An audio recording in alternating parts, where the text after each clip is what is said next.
parce que je crois il est apprécié aussi. Donc, n'hésitez pas à me dire aussi des fois s'il y a des petits bugs des slides sur le côté, branchez vos micros ou quoi, parce que c'est vrai que comme j'ai quelques notes qui sont à côté, des fois en changeant de page, ça fait un petit décalage, j'ai remarqué. Une petite parenthèse pour réactiver le son, parce qu'on les coupe tous, d'accord? On appuie sur la barre d'espacement de son ordinateur et on peut parler, on relâche, le son est coupé. OK? Ça, c'est pour tout le monde, hein. C'est une bonne remarque que je ne savais pas. Moi, j'appuyais sur le micro à chaque fois, donc merci Aline. Super, bah, écoutez, sur ces beaux mots, hein, on va démarrer donc la quatrième formation qui suit exceptionnellement celle qu'on a fait la dernière fois, donc on a fait la semaine dernière, où la semaine dernière, on a abordé les sujets pour devenir un excellent vendeur, sachant que vous êtes déjà, comme je vous l'ai dit, de très bons vendeurs.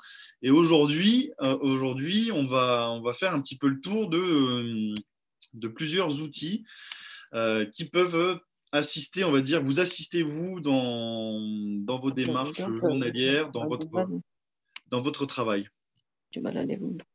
Pardon, je vous demande juste de bien mettre les micros. Alors, c'est vrai que donc, comme on l'a dit, le MLM, la réussite, ça repose sur l'usage et la maîtrise de plusieurs outils, des outils que vous connaissez aussi pour la plupart. Et l'objectif donc de ces outils, c'est de susciter toujours l'intérêt lors de la rencontre des nouveaux consommateurs qui sont intéressés par des nouvelles opportunités, vos opportunités en l'occasion, et qui souhaitent en connaître un petit peu plus sur le MLM, sur Faberly, comme je vous l'avais déjà dit. Voilà. Et c'est vrai qu'on a des tendances qui sont prononcées maintenant autour de l'Internet, particulièrement, donc de l'usage d'Internet, parce qu'on parle d'un nouveau marketing qui est le marketing d'attraction, qui se fait beaucoup plus facilement via Internet. Malgré tout, il y a quand même plusieurs parties à prendre en compte dans ces outils, donc des outils qui vont appartenir à deux grandes catégories, donc comme on l'a dit, tout ce qui va être plutôt lié à l'utilisation d'Internet, mais d'une manière plutôt assez large, les outils du digital et les outils qu'on va dire plutôt physiques. C'est les deux grandes parties qui ont servi, on va dire, de structuration à cette formation. Donc, on a les outils physiques qui peuvent se scinder en plusieurs catégories. Donc, on a des outils de vente qu'on peut utiliser, que je vais vous aborder, des outils de prospection, et la deuxième partie qui est plutôt sur les outils digitaux, parce qu'on sait que voilà, l'un se complète aussi avec l'autre. Et c'est vrai que le digital prend énormément de place aujourd'hui, comme vous l'avez vu, surtout par rapport au confinement et tout l'impact du Covid. Et donc, cette catégorie plus large que la première représente toutes les tendances actuelles où le digital va modifier ou simplifier la manière de travailler. Et des outils sont apparus ou vont apparaître même, que vous connaissez peut-être ou que vous allez apprendre à connaître et à maîtriser, qui vont vous permettre d'adapter votre manière de travailler, d'avoir des gains de temps, de simplicité. Et donc, on a aussi des catégories dans la partie digitale qui sont des outils de vente, des outils dits de visibilité, des outils de social selling ou d'utilisation plutôt des réseaux sociaux, donc de social selling de vente par le côté social, et un outil particulièrement de pilotage commercial. Donc ça, c'est ce qui fait la structure de la formation. Et comme on le fait régulièrement, on démarre par un petit sondage, une petite question. C'est tout d'abord sur la partie des outils physiques. Vous, qu'est-ce que ça évoque pour vous quand je vous ai parlé donc, dans les grandes lignes de ces outils physiques? Qu'est-ce qui vous vient à l'esprit quand on parle d'outils que vous utilisez pour vous aider dans la vente? Je serais curieux donc d'avoir un petit peu vos avis, comme la dernière fois, pour bien démarrer. Démonstration des produits, selon Céline, c'est vrai. Alors ça va rejoindre principalement, notamment les réunions à domicile, mais même d'une manière générale, c'est vrai que beaucoup passent par les produits. Bernard dit les présentations PowerPoint, oui, c'est aussi un point qui est très intéressant à utiliser, et je me demandais justement si beaucoup d'entre vous les utilisaient ou pas. Les prêts, les dépôts de produits, oui, exactement, d'outils aussi, comme disait voilà, Céline. J'entends encore quelques réponses, hein, mais il n'y a pas de mauvaise réponse en tout cas. Hein. Ça, c'est important de le savoir. Alors, les lives, oui, d'accord, c'est vrai. Alors, les lives vont plutôt être dans la partie digitale. Là, je m'intéresse peut-être surtout à la partie, on va dire, un peu plus physique, donc des outils qui vont être pas forcément digital. On va dire que c'est des outils que vous utilisiez peut-être avant le confinement. Le catalogue, en effet, la boutique, oui, même si c'est un support un petit peu digital aussi. Les échantillons, Céline, tout à fait. C'est vrai que les échantillons, vous en parlez beaucoup, on en parle beaucoup. C'est très important. PowerPoint, les flyers, Mathieu, exactement, les flyers, ça fait vraiment aussi partie des outils physiques. Exactement, vous êtes déjà des bons vendeurs, donc pas de mauvaise réponse. Les bons de commande, Pascal ou Pascaline, c'est vrai que les bons de commande, c'est très important aussi de toujours les avoir à votre portée, ça, c'est important. Les cartes de visite, alors oui, Fanny, c'est vrai. Alors ça rejoint un peu, ça rejoint la grande partie de ce qu'a dit Mathieu avec les flyers. C'est vraiment un petit peu ces outils de prospection. Mais les cartes de visite, même si on a tendance à dire que ça devient moins en moins, on va dire, à la mode, c'est quand même toujours très intéressant et très important de les utiliser. Et bien entendu, vous-même, ben Mathieu, tu as bien résumé. C'est vrai que vous êtes les premiers outils, si on peut parler de ça comme ça, mais non, vous avez cité pas mal d'outils. En effet, le bouche à oreille, ça fait partie aussi un petit peu de ces outils, même si ça se passe plus là sur la partie prospection, justement. Hein. Le bouche à oreille, comme on en a parlé la dernière fois, c'est de pouvoir atteindre ces différents cercles de prospects que vous visez. Mais en tout cas, si on parle d'outils physiques, c'est vrai qu'on peut d'ores et déjà refaire un point sur la réunion à domicile parce que c'est vrai que la réunion à domicile, en effet, c'est principalement l'un des outils, on va dire l'une des caractéristiques vraiment de la vente directe, de la vente à domicile, qui prend tout son sens quand on parle d'outils physiques. Alors c'est vrai que je n'ai pas m'éternisé sur les réunions à domicile, hein, parce que vous connaissez déjà, on a déjà fait une formation là-dessus. Mais en tout cas, c'est vrai que ce qui est encore une fois bien avec cet aspect de réunion à domicile, c'est le fait de pouvoir écouter, comprendre les besoins du client dans une atmosphère qui est proche, qui favorise le contact humain et qui favorise l'interaction d'une manière originale et assez simple. Donc, ça, c'était pour refaire le focus un petit peu sur la vente à domicile. Après, je ne vais pas vous apprendre beaucoup de choses parce qu'on a pas mal abordé de nombreux points dans la formation qui était vraiment destinée à ce sujet-là. Donc oui, on a redémarré, on va dire, de façon légère avec les réunions à domicile, mais on a aussi ces côtés produits, ces côtés échantillons dont on a parlé, la mise en avant des produits. Et donc là, on a plusieurs petits outils de vente que vous devez peut-être même utiliser parfois, mais qui regroupent, on va dire, dans les grandes lignes, les cadeaux. Alors, parce que c'est vrai que les cadeaux, en fait, ça vient vraiment à la base de cette pratique commerciale qui était de fidéliser toujours le client. On garde vraiment cette idée de fidéliser les clients, de leur faire plaisir. Et ce qui est intéressant dans les cadeaux, c'est ça, c'est ce principe vraiment d'aller chercher la reconnaissance, de garder des bonnes relations, de pérenniser aussi les affaires. Et il faut toujours garder à l'esprit, bien entendu, qu'on ne veut pas en faire trop, parce que ça peut finalement agacer son client, parce qu'on a l'impression qu'on a un petit peu trop sur son dos. Mais de temps en temps, offrir sur les bonnes occasions, sans dépasser vraiment le côté exubérant, d'apporter cette petite touche, d'offrir, donc d'avoir des cadeaux, c'est toujours intéressant. Alors pour quelles occasions? C'est vrai qu'il y a pas mal d'occasions tout au long de l'année. On peut marquer le coup donc lors de ces réunions domicile ou lors d'événements ou lors de rencontres que vous faites avec vos clients habituels pour un événement particulier, pour une naissance, un mariage, un anniversaire. Ça, c'est à vous de trouver vraiment le bon équilibre. Ou alors aussi, et j'en ai déjà vu plusieurs fois, à l'approche des fêtes de fin d'année, un cadeau de Noël, un cadeau pour bien démarrer l'année.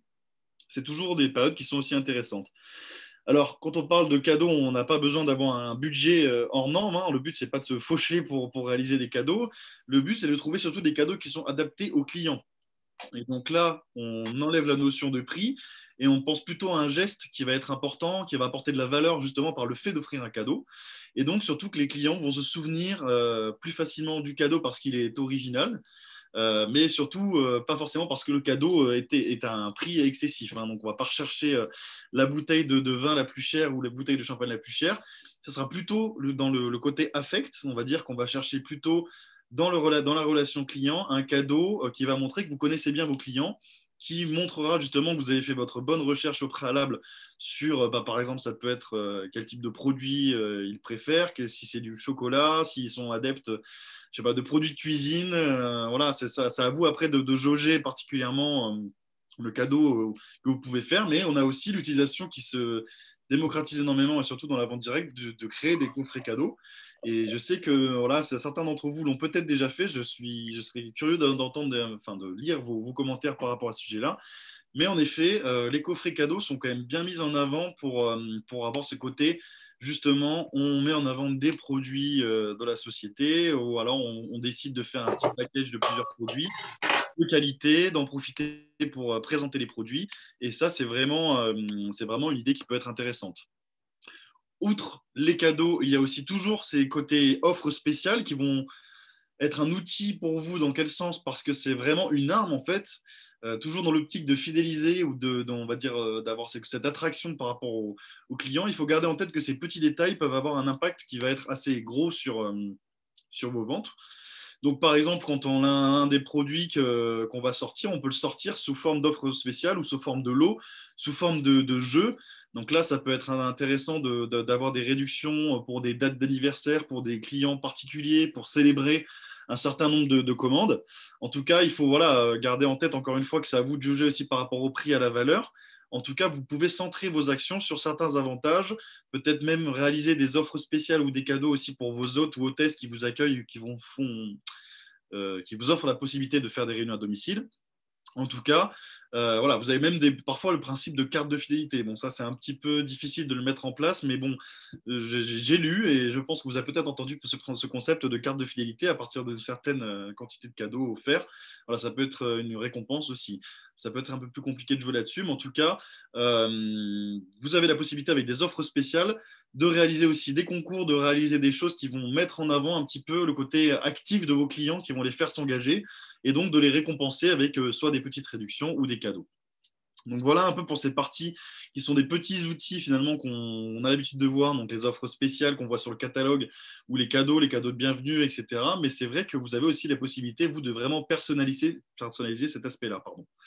Et le dernier point, c'est le côté événement finalement qui sortent du cadre des réunions à domicile pour rejoindre la première slide, où là, encore une fois, on peut débloquer des occasions pour éduquer la clientèle sur des produits, pour parfaire les connaissances de la marque ou pour parfaire les connaissances que vous souhaitez développer voilà, de vos clients. En tout cas, les événements ou les occasions particulières, donc quand je l'ai mis un peu dans cette partie cadeau, offre spéciale, ça peut être vraiment des invitations avec des inscriptions à un événement que vous allez créer de façon originale, où vous allez pouvoir, par exemple, réserver un espace en extérieur à l'arrivée des beaux jours. Ou voilà, après, vous pouvez mettre en place des thèmes qu'on avait abordés d'ailleurs pendant les réunions à domicile. Mais c'est toujours assez agréable de voir que la partie événement, vous pouvez la joindre aussi à ce côté cadeau, c'est-à-dire que vous pouvez vraiment faire une réunion à domicile, par exemple, qui est focus sur quelque chose de particulier, avec des offres spéciales particulières, et vraiment créer un univers sans vous ruiner pour autant. Et là, mettre en place un petit peu ces divers outils qui peuvent vous aider pour vraiment toujours sensibiliser et fidéliser vos clients. Donc voilà, je lis un petit peu quelques commentaires. Pour les fêtes et les fêtes des mères, je fais un concours avec un panier garni, exactement. Alors ça, c'est super. Moi, je trouve que vraiment, j'ai vu des photos de vos paniers garnis, même quand j'ai pu voir pendant le premier événement. Il y a des trucs que vous pouvez faire qui sont vraiment très, très beaux. Donc, en tout cas, s'il y a des hésitations ou quoi, n'hésitez pas à vous demander entre vous même des petits tips, des conseils pour faire ces paquets cadeaux. Mais en tout cas, c'est vrai que ça a beaucoup de succès, hein, d'après ce que je vois. Si je parle d'outils physiques, je vais parler de quelque chose qui vous accompagne tout le temps. Et on en a parlé avec ce côté un petit peu bon de commande, mais moi, je voulais refaire un point sur le carnet de notes. Finalement, le carnet de notes, le carnet de prise de notes, c'est quelque chose qu'on ne pense pas forcément avoir. Je relis un petit peu Ludivine qui appuie sur les cartes de fidélité. C'est vrai que c'était une bonne idée. Voilà, si ça peut marcher, n'hésitez pas à le faire, justement. Mais en tout cas, donc pour revenir à ces carnets de notes, pourquoi un focus sur ces carnets de notes particulièrement? Parce que ces carnets, ou en tout cas ces prises de notes, ça fait vraiment partie de la prospection à part entière. C'est un peu une évidence finalement d'avoir un petit peu cette prise de notes, mais moi je voulais vraiment vous le rappeler parce que c'est vrai que cet outil doit vous suivre partout. Il est utile en effet, pour garder chaque note que vous avez de nouveaux appels lors de votre démarchage des nouveaux clients ou possiblement des nouvelles recrues, ou voilà, toutes les informations que vous pouvez avoir en physique ou au téléphone, vous devez rapidement vous l'utiliser. Donc, c'est un carnet de notes, ce n'est pas forcément un livre que vous pouvez embarquer, ça peut être des notes sur votre téléphone. En tout cas, ça va être vraiment votre véritable recueil de pensées. Vous pouvez ensuite travailler vos arguments, les informations que vous avez récoltées sur vos clients pour démarrer quelque chose qui va être extrêmement important, c'est la gestion de relations clients qu'on a abordé la dernière fois, c'est-à-dire toutes ces bonnes informations, ces informations utiles que vous pouvez utiliser pour alimenter votre fichier, votre base de données, que vous allez prendre le temps de réaliser après avoir vraiment eu ce côté brut d'informations que vous avez pu relever. Donc, bien entendu, comme toujours, rigueur, organisation. Oui, c'est vrai que c'est important, mais surtout, c'est un réflexe que vous devez aborder, que d'ailleurs, vous pouvez même le partager encore une fois dans le chat si vous avez des petits réflexes comme ça sur comment avoir la prise de notes rapide.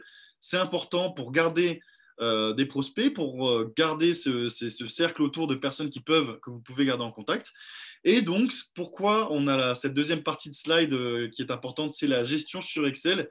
Excel, c'est un autre outil que je vous conseille en tout cas d'utiliser. C'est là où vous allez vraiment pouvoir établir toute votre base de données de prospection. Alors pourquoi on parle de base de données de prospection? Parce qu'à chaque fois qu'on parle de démarchage de nouveaux clients ou de trouver de nouvelles personnes, finalement, on passe par une base de données qui va regrouper tous vos contacts. Et pourquoi Excel? Parce que c'est simplifié en fait à travers des colonnes et des lignes. Vous pouvez faire des tableaux assez larges, assez simples, et vous pouvez avoir accès aux informations rapidement. Donc, ça vous permet d'avoir cet outil organisationnel qui est Excel, où vous passez des données brutes à des données très quantifiées, qualifiées, où vous avez le nom, l'adresse, la date de naissance, quelques prises de notes, quelques caractéristiques. Et tout ça, ça vous permet finalement de simplifier votre prospection, de compiler des informations, des infos pratiques.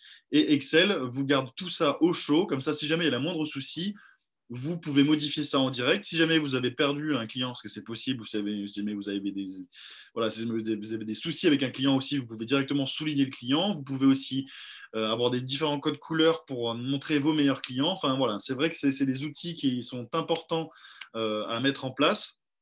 Et oui, formation Excel, pourquoi pas. Alors moi, je suis totalement transparent avec vous. Excel, si je vous fais une formation sur Excel, ça sera vraiment sur les bases d'Excel, parce que moi, je suis très nul en formule Excel. Je suis doué sur les tableaux Excel pour vraiment faire des jolis trucs, mais alors les formules Excel, faut pas me les demander. Mais en tout cas voilà sur le point. Excel, pour petit rappel, finalement, c'est juste des grilles. Enfin, c'est juste. C'est un outil qui existe depuis très très longtemps. C'était sur les suites Microsoft avec Microsoft Word, PowerPoint et tout ça. Et Excel, ce sont des tableaux de calcul, en fait, des tableaux que vous pouvez utiliser pour mettre des formules ou mettre des données en fait et avoir simplifié en fait si vous voulez toutes vos données sont simplifiées sur un même tableau ou plusieurs petits tableaux. Donc, je vois qu'il y en a qui ne sont pas fans aussi des formules Excel. Je suis bien heureux. Mais en tout cas, ça fait partie, voilà, comme dit Mathieu, exactement un petit peu des bases de l'informatique parce qu'il y a énormément de personnes qui travaillent sur Excel quand ils ont beaucoup de données à traiter particulièrement. Et on a une version qui est assez simple d'Excel, qui est sur Google. Vous avez cette suite Google qui s'appelle Google Form, Google Form, Google Excel. Enfin, voilà. En tout cas, vous avez cette formation, vous avez cette option simplifiée directement sur Google. Vous n'avez pas besoin de télécharger. Vous n'avez pas besoin de télécharger la suite Excel particulièrement. Je réponds à Milena, il n'y a pas d'agenda Faberlic. Si, alors il me semble bien que j'en ai vu sur le site, dans tout le matériel à disposition, il y a un petit agenda. Et en plus, la dernière fois qu'on a fait le premier événement Faberlic, figurez-vous, dans les tote bags, on avait mis un petit cahier justement exprès pour la prospection. Alors, je sais que vous n'avez pas tous pu participer à ce premier événement, mais en tout cas, si ça vous a vraiment plu, tous ces petits outils qu'on a un petit peu fournis avec la gourde et d'autres petits cadeaux qu'on avait mis dans le tote bag pour le deuxième anniversaire Faberlic qui est dans quelques mois, on pourra rajouter le petit cahier. Mais sinon, si vous souhaitez vraiment l'avoir, vous pouvez vous acheter vous votre propre petit cahier, pardon, ou alors vous pouvez le commander aussi sur Faberlic. Il me semble qu'il est. Oui, mais pas agenda. Oui, c'est vrai que c'est cahier et pas agenda, pardon, j'ai mal lu. Donc voilà, alors après, on en a parlé aussi, c'était Mathieu qui m'en avait parlé, notamment pour les flyers, je ne sais plus qui pour les cartes de visite, mais oui, alors finalement, ça reste assez classique, mais ça fait partie vraiment de l'essence même des outils physiques. Ce sont ces supports, ce qu'on appellera simplement les supports papier finalement, qui sont presque devenus indémodables parce qu'ils font vraiment partie de la prospection et de tout ce que vous devez garder finalement comme trace lors d'un rendez-vous. En fait, c'est les supports donc justement qui gardent quand même un intérêt. qui sont toujours existants, que vous pouvez surtout adapter à votre cible. Parce qu'en effet, il y a certaines personnes qui vont être plus habituées d'échanger des coordonnées de façon digitale, donc plus facilement, plutôt que de recevoir des cartes de visite ou des flyers. En revanche, il y a d'autres personnes qui vont tout de suite demander une carte de visite ou qui ont demandé peut-être une petite plaquette, un petit flyers qui va résumer votre activité ou résumer voilà, vos produits. Donc c'est vrai qu'au démarrage, dans les premiers mois, particulièrement lorsqu'on se lance dans la vente directe, c'est là où c'est surtout le plus difficile pour démarrer la prospection, parce qu'on a un cercle d'amis parfois qui est peut-être même pas assez large, et le but, ça va être de se faire connaître. Et finalement, pour pouvoir gagner pour grappir un petit peu de connaissances et un petit peu de force sur ce marché, et bien finalement, de pouvoir proposer ces petites cartes, ces petits flyers, ça va être intéressant autant pour se faire connaître, pour démarcher justement des nouvelles hôtesses, des nouvelles hôtes ou des prochains, favoriser le recrutement, ou pour des nouveaux clients justement. Et votre objectif, du coup, ça peut être de semer derrière vous plein de petites cartes de visite, des petites affiches, pardon, que vous allez pouvoir disposer même à côté de chez vous. Donc là, on en avait parlé un petit peu la dernière fois. C'est vrai que les flyers particulièrement sont intéressants à être utilisés dans des zones que vous allez vous fixer. Quand vous savez que vous avez par exemple des zones de passage, vous allez pouvoir aller voir peut-être les boulangers, les coiffeurs, leur expliquer votre activité, leur dire pourquoi vous êtes là, leur proposer juste de disposer un petit prospectus, un petit flyers pour que le plus grand nombre de personnes puissent vous voir. En tout cas, voilà, créer sa carte de visite et créer son flyers, aujourd'hui, c'est assez simple. J'ai vu dans les commentaires, il faut que je les reprenne, mais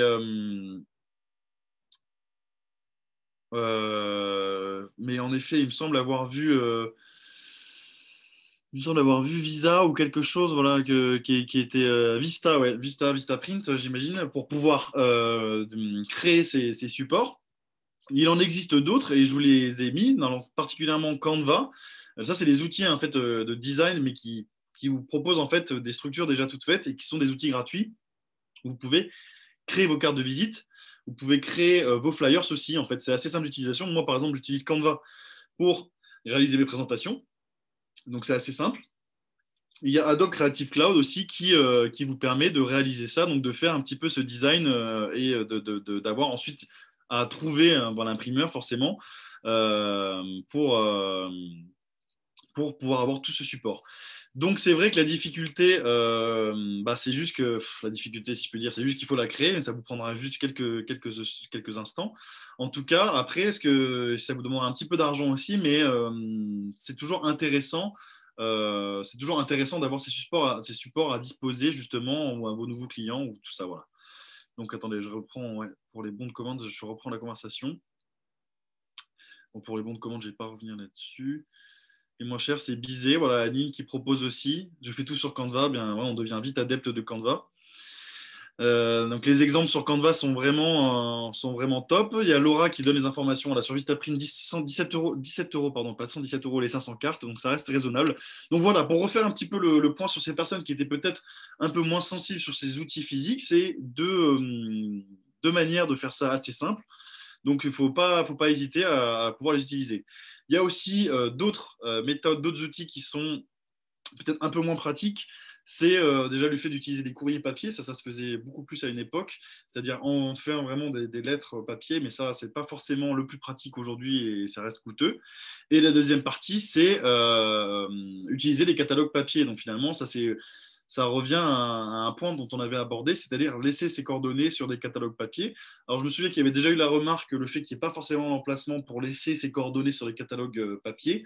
En tout cas, ça a été noté lors du Zoom. On avait parlé un petit peu de cette difficulté, le fait de pouvoir inscrire quelques informations, et notamment vos coordonnées lorsque vous distribuez des catalogues papier. C'est vrai que ça a été pris en compte. Bon, malheureusement, il y a eu des difficultés entre-temps depuis, vous avez bien compris. Mais en tout cas, c'est un des points qu'on s'était noté et que ce serait intéressant de remonter. Après, bien sûr, une fois que nous, on a remonté, malheureusement, on ne pourra pas forcer, on va dire, Faberlic de le faire. Mais en tout cas, c'est un point qui est très intéressant. Après, vous avez toujours la possibilité de coller une étiquette supplémentaire blanche et de mettre vos coordonnées. Mais c'est un petit peu moins qualitatif que s'il y avait vraiment cet emplacement. Malheureusement, il faut faire avec pour le moment. En tout cas, pour finir sur les catalogues papier, c'est vrai que les catalogues papier, c'est vraiment l'outil que vous pouvez laisser par excellence, que les personnes vont pouvoir se garder, qu'elles vont pouvoir avoir à disposition, comme celui-ci. En plus, il y a quand même des jolis catalogues, il y a des gros catalogues. Et finalement, de le feuilleter de temps en temps, ça repart un petit peu à l'habitude des catalogues La Redoute avec tous les produits, les offres. Et ça reste des catalogues qui sont assez jolis, qu'on peut feuilleter, même si c'est des anciens catalogues. Donc ça, c'est vraiment parfois quelque chose qui est privilégié même aux cartes de visite. Donc ça, c'est un bon outil aussi. Voilà, on sait noter les coordonnées au dos du catalogue. Ouais, le courrier, c'était vraiment. Je l'ai mis, mais bon, vous l'avez bien vu, je ne l'ai pas forcément privilégié.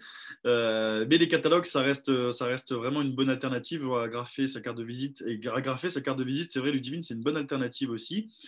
Donc, un joli tampon que Ludivine a offert à Laura. Bon, en tout cas, voilà, ça, c'est les alternatives pour les outils physiques, les outils un petit peu papier. Et là, on va parler un petit peu de la participation aux événements. Alors, c'est vrai qu'il y a beaucoup de choses à savoir sur la participation aux événements. Moi-même, j'ai pris énormément de notes, mais je pense que je ne vais pas vous citer toutes ces notes parce qu'il y a beaucoup de choses. En tout cas, il faut savoir qu'il y a certaines possibilités pour vous de participer à des événements, et notamment 3 types d'événements qui sont des salons, des festivals ou des foires qui sont organisés partout en France et même parfois à l'international. Mais bon, ça, c'est un peu plus compliqué. Vous pouvez y participer, il y a juste certaines contraintes qui sont particulièrement par rapport au statut VDI, où en fait, il faudra prendre conscience de ça. Notamment, on en avait parlé il y a quelques mois pour les marchés de Noël. Mais c'est vrai qu'en général, vous avez la possibilité de vous renseigner facilement. Et les événements, c'est un outil que j'ai souhaité rajouter aussi parce que c'est quelque chose qui est très intéressant parce que vous pouvez facilement profiter donc de l'affluence des visiteurs et particulièrement d'un événement avec un thème qui va vous permettre de vous joindre à cet événement, de présenter les produits Faberlic, de présenter certains produits, d'assister à ces foires, assister à ces thèmes et de participer. Donc, on avait pris l'exemple du marché de Noël, mais il y a beaucoup de différents types d'événements que vous pouvez retrouver dans vos régions. Donc, par exemple, les salons professionnels, qui correspondent en général à des manifestations commerciales pour la promotion d'une activité professionnelle, justement, parce que ça reste professionnel. Les accès peuvent être payants ou gratuits. En tout cas, ce qui est par rapport à cette participation des salons professionnels, il est interdit du coup de vendre de la marchandise parce que c'est pas le but. Le but, c'est d'échanger justement des contacts, de présenter certains produits, donc certains supports comme les catalogues, de présenter la société. C'est vraiment le moyen d'échanger, voilà, où vous pouvez correspondre avec des différents visiteurs, différents clients. Et il y a différentes thématiques qui sont attribuées au salon professionnel et différents secteurs d'activité aussi. Donc là, il faut bien entendu se renseigner. Je ne vous ai pas forcément cité d'exemple là parce que c'est très propre à chaque région. Donc là, il ne faut pas hésiter à se renseigner aussi à voir sur les sites de la mairie ou autres. Et donc, il y a parfois même des petites conférences qui peuvent être intéressantes pour vous, qui peuvent vous aider. Il y a des salons aussi qui sont ouverts au public. Donc là, il y a une liste assez limitée d'organisations, d'organisateurs et de participants. Où là, normalement, bon, encore une fois, hors VDI, il y a la vente directe est autorisée. En tout cas, pour les vendeurs directs, la difficulté, c'est qu'on doit présenter les produits, mais il est interdit de présenter et de vendre des produits dans une zone commerciale en tant que vendeur direct. Et le dernier point, c'est les foires où là, vous pouvez aussi en fait, vous mettre dans une atmosphère qui peut être assez intéressante ou créer un stand à l'image un petit peu de la table de présentation de votre réunion à domicile, où là, vous pouvez mettre en avant vos produits ou mettre en avant certains points qui vont pouvoir agrandir votre zone de clients aussi. Donc ça, c'est un petit peu cet aspect-là qui est important dans la compréhension des événements, de la participation aux événements. C'est bien le fait d'agrandir son cercle de connaissances professionnelles ou directement même amicales ou d'avoir des retours un petit peu du milieu aussi. C'est toujours intéressant. Malheureusement, il y a quelques réglementations, bien entendu, qu'il faut prendre en compte. Comme je vous l'ai dit, le fait que voilà, y a une juridiction assez propre au VDI. Donc, quand vous vous présentez pour des salons ou des foires ou autres, il faut bien entendu se présenter en tant que vendeur direct. Vous présentez votre statut. Ce n'est pas forcément le statut VDI. Si vous avez statut d'auto-entrepreneur, ça peut dépendre aussi. Donc voilà, ça c'est important à prendre en compte. Après, j'avais pas mal d'informations par rapport aux obligations, notamment, voilà, il y a une assurance aussi qui est à prévoir. Ça, c'est aussi spécifié en fonction des événements. Donc voilà, parfois ça peut être des démarches qui peuvent être un peu compliquées pour la participation. Parfois, c'est assez simplifié et si les personnes vous connaissent, elles vous donneront plus facilement l'accès à des salons ou à des événements. Donc voilà, donc Bernard qui me dit que légalement, un VDI ne peut faire. Ben, moi, c'est vrai que j'ai hésité aussi par rapport à ce côté légal, mais en fait, ça dépend vraiment des salons, ça dépend vraiment des statuts, parce que c'est autorisé apparemment pour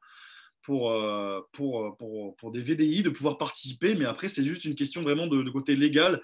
Et en fait, à partir du moment où, de toute façon, vous vous présentez avec le VDI, ou vous vous présentez ce que vous allez proposer, vous aurez directement la réponse. Il y a des salons qui sont plutôt même réservés. Je trouve qu'il y a même l'existence de salons et d'événements, particulièrement VDI. Je vois Mathieu qui dit qu'il a 2 dates cet été, salon de mariage et salon VDI. Voilà, donc les salons VDI et salon du mariage. Voilà. Donc il faut juste voir cet aspect légal parce que bien entendu, on ne va pas être dans l'illégalité. En tout cas, ce qui est normalement autorisé pour un VDI, c'est de pouvoir présenter ses produits. Mais en effet, ce statut, ça prévoit que la vente, elle doit être effectuée dans un lieu qui n'est pas habituellement réservé au commerce. Donc là, pour le coup, ce n'est pas possible sous le statut VDI. Voilà pour ce petit point pour les événements, qui est un outil malgré tout qui reste intéressant, à l'image de Mathieu qui se motive à participer. Mais aussi pourquoi? Parce que juste pour vous, finalement, c'est quelque chose d'assez original et ça vous change un petit peu du quotidien euh, par rapport à ces événements-là. Voilà, il y a Laura qui précise aussi pour la Belgique. C'est un bon point. Je n'avais pas trop fait attention à ces côtés légalisation-là. Parce qu'il y avait énormément voilà, de codes du commerce. Je ne voulais pas vous citer tous les articles. Donc ça, je vais vous laisser un petit peu plus vous renseigner parce que ça dépend vraiment du type d'événement. En tout cas, je voulais juste vous rappeler qu'il y avait ce type d'événement qui était intéressant à cibler. On va passer maintenant dans la partie digitale. Et là, quand on passe dans la partie digitale, forcément, on passe dans quelque chose de différent, de nouveau. On voit que le digital, comme je l'ai dit tout à l'heure, prend de plus en plus de place dans le paysage de la vente directe.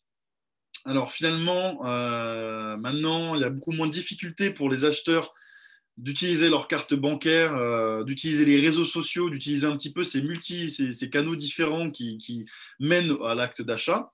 Et en fait, aujourd'hui, on en est où la vente de produits ou de services, même sur Internet, qui est particulièrement, et je le rappelle, interdite normalement pour les VDI. Hein, donc ça dépendra du support que vous allez utiliser. On vous rappelle encore une fois que vous, l'objectif de ces réseaux et de ces outils, c'est toujours une fois d'écarter et d'élargir votre cercle particulièrement de nouveaux prospects, de nouveaux clients. Ça, c'est des points qui, je sais que vous savez déjà. Donc voilà, par rapport à cette crise sanitaire qui a vraiment affecté la structuration habituelle, donc les outils qu'on utilise habituellement, la question, c'est de se dire, est-ce qu'on va vers la fin finalement de la vente à domicile avec ces supports un petit peu physiques? Est-ce qu'on vient vraiment complètement dans le digital? Eh bien, j'ai l'impression plutôt que non. Hein. Le digital et le physique sont totalement compatibles. N'hésitez pas à dire ce que vous en pensez, justement. C'est un petit peu l'essence de ce débat là, avant de démarrer sur les outils du digital. Qu'est-ce que vous en pensez, justement? Est-ce que c'est vraiment compatible? Est-ce que vraiment vous trouvez ça plus difficile le fait d'acheter en ligne sans toucher les produits, quand je dis acheter en ligne, hein, c'est acheter sans avoir été, par exemple, sur une réunion physique où vous avez pu présenter les produits.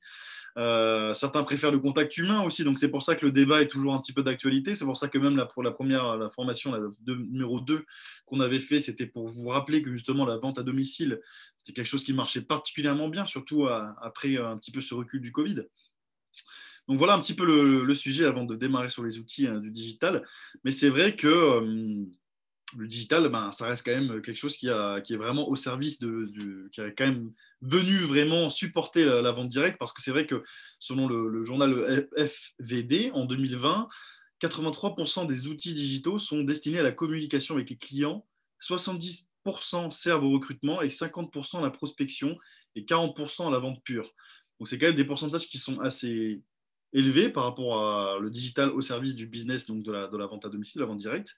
Mais ce n'est pas tout parce que aussi il y a 37% des outils digitaux qui sont utilisés pour réaliser des essais à distance, particulièrement pour le côté pratique pour les réunions, pour les ventes en réunion, qui ont dû être annulées lors du Covid et qui ont du coup été repensés. Et donc c'est pour ça qu'on parle des outils digitaux qui viennent vraiment appuyer ce côté un peu essayer les produits à distance.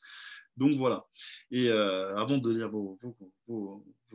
le chat, je vous rappelle juste que c'est vrai que la vente, les chiffres un petit peu de la vente directe, on a quand même eu un plus 14,5% des chiffres d'affaires sur les 7 dernières années, que ça reste quand même un secteur qui a 1,5% de croissance en 2019, qui a continué à être en croissance malgré le Covid, Donc finalement, on trouve toujours des solutions en vente à domicile. Donc j'ai lu un petit peu vos commentaires.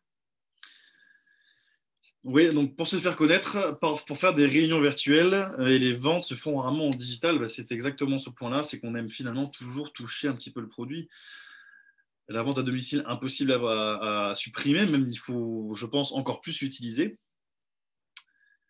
Les personnes aiment le physique, mais c'est vrai qu'il y a côté cible et catégorie d'âge. Et ça, c'est quelque chose que c'est à vous, justement, qui est à vous de cibler, et qui est à vous de mettre en avant dans vos fiches clients. Comme je vous l'ai dit pour les supports papier, en effet, il y a certaines personnes qui vont être plus facilement touchées par le digital, qui ne vont pas avoir de difficulté à avoir un acte de commande, en tout cas via le digital, plutôt que d'autres qui vont être uniquement à commander après avoir vu, discuté pendant 20 minutes du produit, l'essayer, avoir eu des retours, etc., etc. Les filles aiment bien le contact physique. Exactement, ça fait un moment entre amis, ça fait un moment aussi les réunions à domicile où on est plus décontracté, plus de contact humain que virtuel, me dit Magali. C'est vrai, nous dit Magali, parce que c'est vrai que ça a plus de vertus, hein, mais malheureusement, on n'avait plus accès à tout ça pendant le Covid. Et oui, le digital, ça permet d'utiliser, alors ce mot-clé, je l'aime bien, c'est ciblé. C'est vrai que, en fait, avec le digital, comme dit Mathieu, on peut plus facilement cibler ses clients parce qu'on a plus de facilité, en fait, plus de simplicité à analyser rapidement le client, même si on ne pourra pas faire une analyse aussi profonde que si on passe à un échange complet avec un client en face à face. Mais en tout cas, on va dire que les choses vont beaucoup plus vite avec le digital, en tout cas sur cette catégorisation des clients. Je n'avais pas pensé à ça, Fanny, mais en effet, il n'y a pas forcément moyen de payer en ligne. Alors, je ne sais pas selon quels critères particulièrement, mais parce que maintenant, je trouve ça assez simple quand même de payer en ligne, même bon, sauf quand on a des difficultés pour les canaux de paiement purs, hein, si on a peur aussi d'utiliser certains canaux de paiement ou d'utiliser sa carte particulièrement. Mais c'est vrai que le côté test des produits est important. Mélanie qui dit, alors par rapport aux demandes de réunion, on les prendrait, mais je continuerai quand même via les réseaux sociaux. Alors oui, alors le débat, c'est en effet justement de trouver l'équilibre, entre ces réunions à domicile et ces lives ou ces choses que vous allez mettre en place sur les réseaux sociaux. Donc en tout cas, c'est vrai qu'il faut juste garder en tête que en tout cas les deux peuvent être utilisables. Après, c'est vous aussi qui pouvez être plus à l'aise que sur l'un ou sur l'autre. Après, c'est vous aussi qui pouvez vous entraîner, en tout cas, pour vous améliorer peut-être plus sur cette partie physique, parce que même si vous vous êtes dit jusqu'ici, je suis très à l'aise sur le côté, les lives Instagram ou les lives Facebook, eh bien, il ne faudra quand même pas négliger la vente à domicile en physique, parce que, comme vous l'avez vu dans les commentaires, c'est quelque chose qui marche extrêmement bien. C'est tous ces petits points qu'on a parlé qui sont importants à prendre en compte. Dans ce cas-là, il faudra mettre en place de l'entraînement pour travailler les ventes à domicile en physique.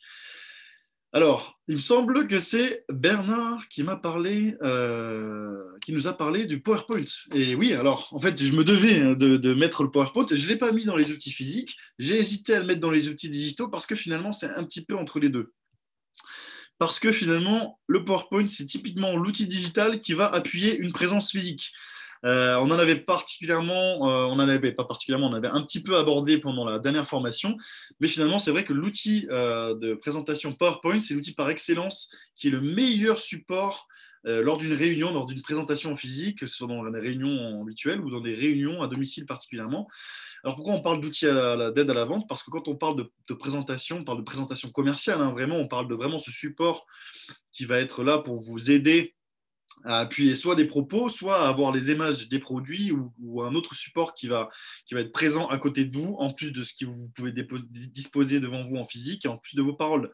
Donc ça reste PowerPoint l'un des moyens les plus connus et les plus faciles d'utilisation. Mais il y a aussi des PDF interactifs pour la suite, des Keynote, des fichiers Excel comme on en a parlé avant, des Word aussi. Ça fait partie en grosse globalité de ces petits outils digitaux que vous pouvez utiliser pour faire vos présentations. Néanmoins, j'ai quand même particulièrement ciblé le PowerPoint parce que, comme vous le voyez lors de nos présentations, finalement, les PowerPoint, plus vous entraînez à les faire, plus vous trouvez ça simple aussi parce que plus vous avez l'habitude de manier ce côté design.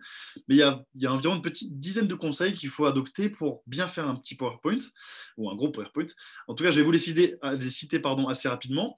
Déjà, l'idée de base, c'est toujours de faire une slide pour une idée. Après, l'idée peut être un petit peu abordée de différentes manières, mais en tout cas, L'idée, c'est de simplifier vraiment une slide, donc une slide de présentation avec une idée, comme pour garder ce côté support, ce qui signifie que vous allez vraiment pouvoir parler de l'essentiel sans surcharger forcément vos slides et les rendre inefficaces. Alors, libre de tout commentaire, je ne suis pas parfait dans mes slides. Si vous trouvez que mes slides sont parfois trop chargés, n'hésitez pas à le dire. Le deuxième point, ça peut être intéressant de travailler un PowerPoint sans travailler directement sur son ordinateur. C'est quoi? C'est-à-dire qu'il faut travailler sur le fond au préalable. Donc là, ça va vraiment être l'histoire, répondre aux questions. Qu'est-ce qui est nécessaire à mon auditoire dans ma présentation? Quelle est l'histoire, l'information que je veux transmettre? À qui? Donc ça, c'est sur le fond, vous n'avez pas obligé de travailler directement sur PowerPoint. Et la forme, et là du coup, ça va être plutôt quels éléments visuels vont venir appuyer mes propos. À ce sujet-là, Canva particulièrement, c'est un outil qui, même s'il est limité dans la version gratuite, vous permet, et je l'utilise en version gratuite, vous permet d'avoir des designs qui sont assez jolis pour appuyer vos propos. Donc c'est vraiment un outil que je vous conseille, Canva. Le troisième point, ce sont la règle des 10, 20, 30. C'est quoi? C'est une méthode qui est théorisée pour le fonctionnement vraiment des PowerPoints. C'est 10 pour 10 diapos maximum, 20 pour moins de 20 minutes et 30 pour en taille de police 30. Après, ça, c'est des tendances que je vous propose. Moi, vous avez bien vu, je fais des formations en 1 heure où je fais environ une quinzaine de slides et ma police, elle part un petit peu en fonction de mon design. C'est pour ça que je vous donne des conseils, mais bon, après, c'est libre à vous-même aussi de les appliquer et de vous sentir à l'aise sur PowerPoint. Le quatrième point, ça serait de ne pas privilégier les listes à puces. Des fois, ça m'arrive d'en faire, mais j'essaie de le limiter, c'est-à-dire d'éviter les petites phrases courtes avec ce qu'on appelle les bullet points, hein, les petits points vraiment. Vous allez juste lister comme une liste de courses sans vraiment aller dans l'essentiel. Ça va vraiment avoir un effet textuel et inesthétique pardon, qui ne va pas vous aider dans la création de vos PowerPoint. Le cinquième point, ça va être privilégier les éléments visuels. Moi, c'est ce que je vous disais juste avant.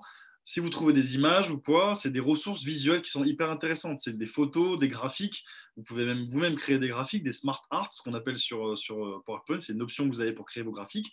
Ou bien inclure un format vidéo de 1 minute, 2 minutes dans votre PowerPoint. Ça soulage un petit peu le long de la présentation. Le sixième point, ça va être plutôt donc c'est visuel, mais avec de la cohérence et des pondérations. C'est-à-dire qu'en fait, c'est primordial de garder de la cohérence. Comment faire? Il faut s'en tenir à 2 points particulièrement. C'est garder la trajectoire déjà de votre plan, de votre histoire. Ça, c'est toujours important. Et la cohérence aussi dans le choix des couleurs, soit par rapport à la charte graphique que vous utilisez par rapport à votre société ou donc soit par rapport à Faberlic. Il y a quand même une charte graphique qui existe, hein, comme vous avez pu voir sur certaines présentations. Pour vous donner des idées, vous voyez les couleurs que j'utilise, bon, se rapprochent quand même pas mal des couleurs que l'on voit un petit peu sur Faberlic. Il n'y a pas vraiment de charte graphique attitrée pour Faberlic, mais en tout cas, moi, j'essaie de créer un univers de couleurs. Et comme vous l'avez vu sur les précédentes formations, je garde cet univers graphique pour vous présenter les formations. Il y a aussi les animations que vous pourrez ajouter dans les PowerPoint, ça je ne vous apprends pas non plus. Et le septième point qui est important comme conseil, c'est vraiment cette relecture, cette correction des fautes, parce que parfois on ne s'en rend pas compte, mais il y a quelques petites fautes.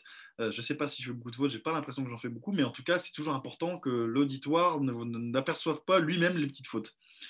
Ensuite, quand vous allez présenter votre PowerPoint, le huitième point, c'est connaître facilement les raccourcis. Alors, Aline nous parlait de raccourcis pour Zoom. Je suis sûr qu'elle connaît aussi d'autres raccourcis lors des présentations. En tout cas, ça peut vous aider à être très à l'aise. Par exemple, la touche S pour mettre en pause, la touche F5 pour commencer votre diaporama dès la première diapositive, si jamais vous avez eu un petit bug, les flèches pour switcher de présentation, et ainsi de suite. Et le dernier point qui peut être intéressant, les deux derniers points, c'est donc le point qui rejoint les images d'utilisation du visuel, c'est de compresser les images pour qu'elles ne soient pas trop lourdes.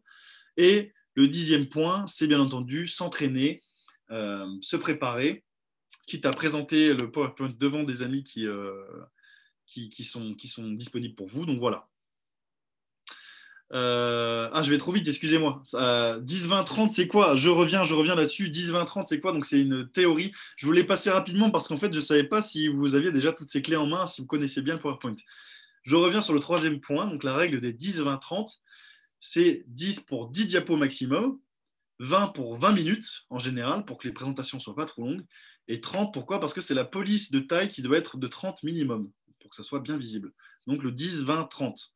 C'est pour ça que je dis ça. Je reviens.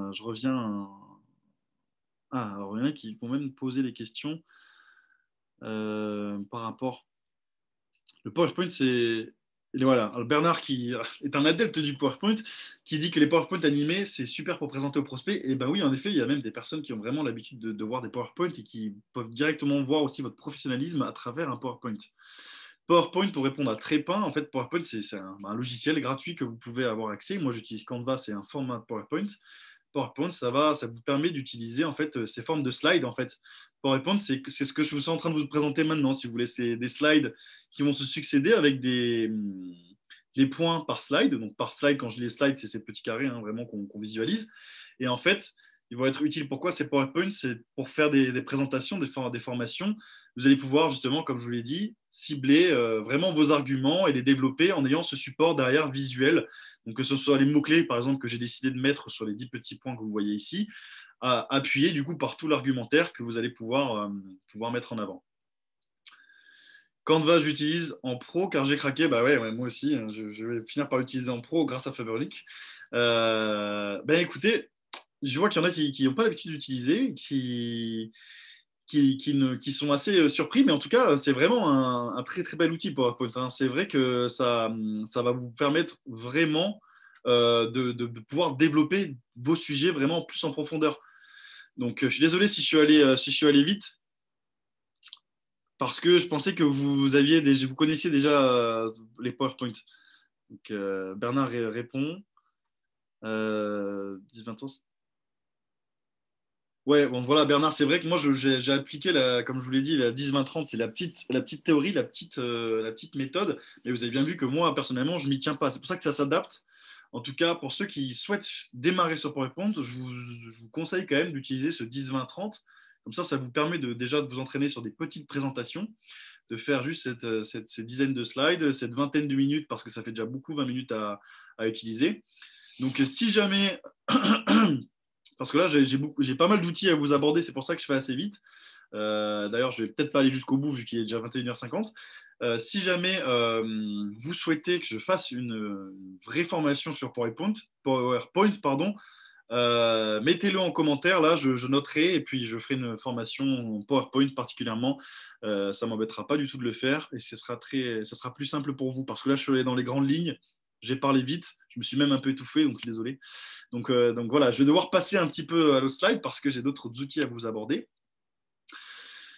Alors du coup je vais aller un petit peu moins en détail parce qu'il y a beaucoup de choses à dire sur le site web. En fait, pourquoi je vous parle du site web? Parce que maintenant, un site internet, c'est devenu la vitrine particulièrement d'une marque, de certaines personnes, d'une entreprise. Et c'est vrai qu'en tant que VDI, vous allez avoir besoin de visibilité. C'est pour ça qu'on les a appelés des outils de visibilité. C'est un de vos objectifs principaux, c'est que votre clientèle vous trouve. Et comme on parle du digital et comme ça va très vite, eh bien, en fait, le site web, c'est particulièrement judicieux. Ton slide est décalé. Ah, pardon. Est-ce que là... Ok, c'est bon. C'est bon toujours là? Ouais.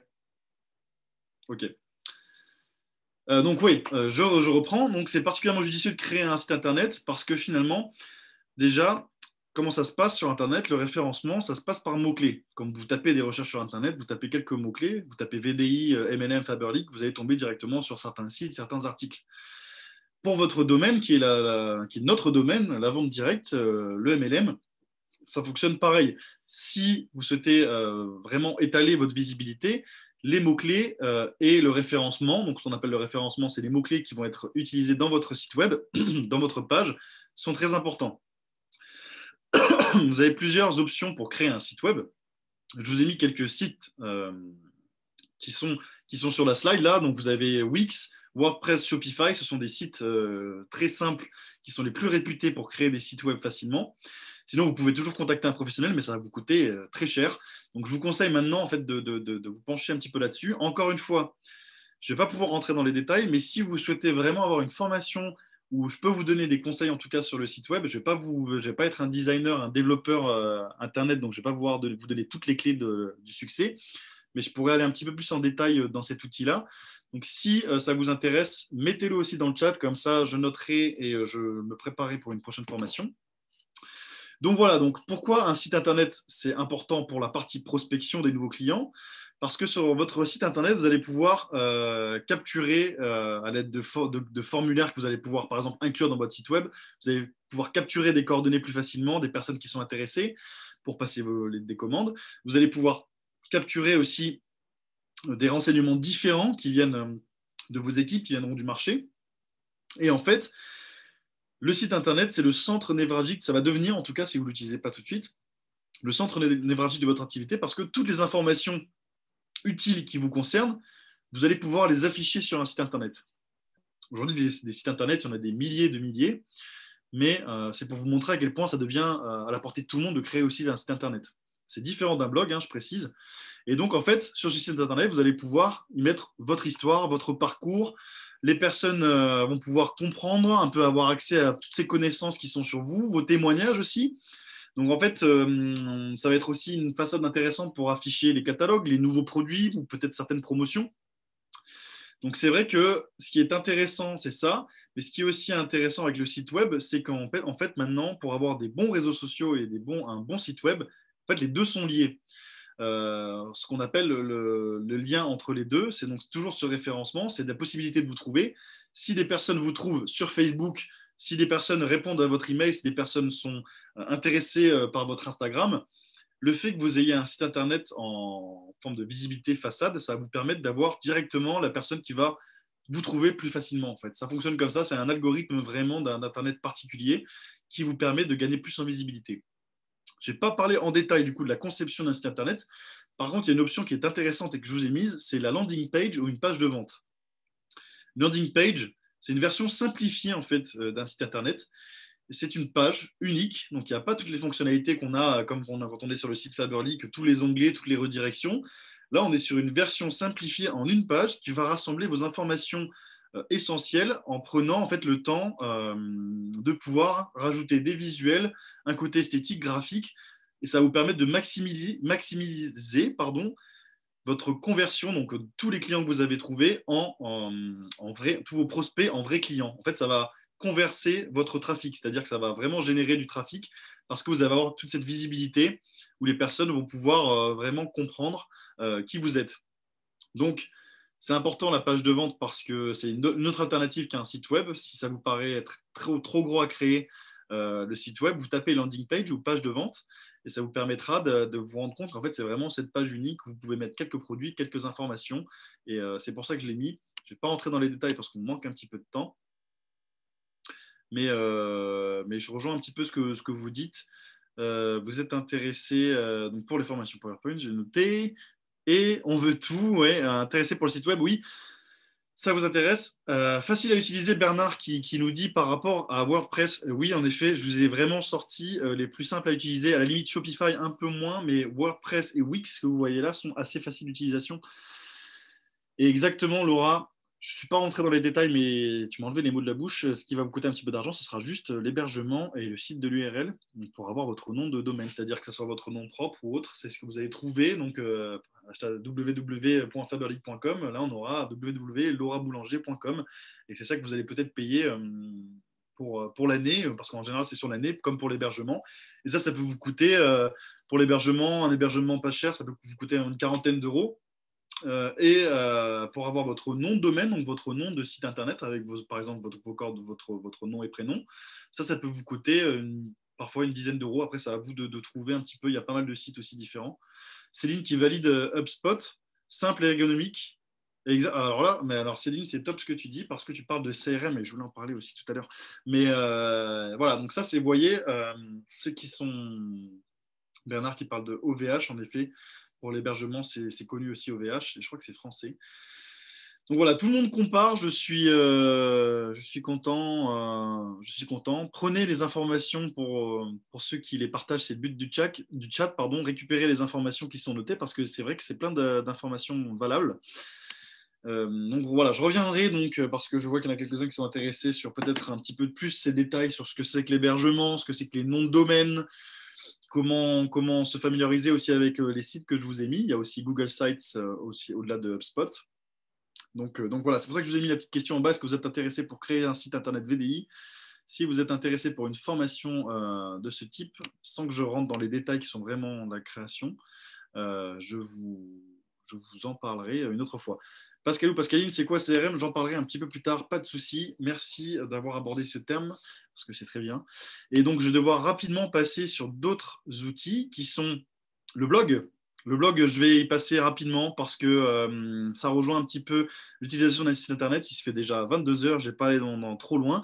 Mais en fait, un blog, c'est à peu près la même possibilité qu'un site internet. Ce qui est intéressant, c'est que vous pouvez publier des articles, des mots-clés aussi qui vont permettre de trouver, qui vont vous permettre de mettre en avant vos produits, aussi de vous présenter vous-même. Et on parle souvent de storytelling, donc de fait de raconter une histoire.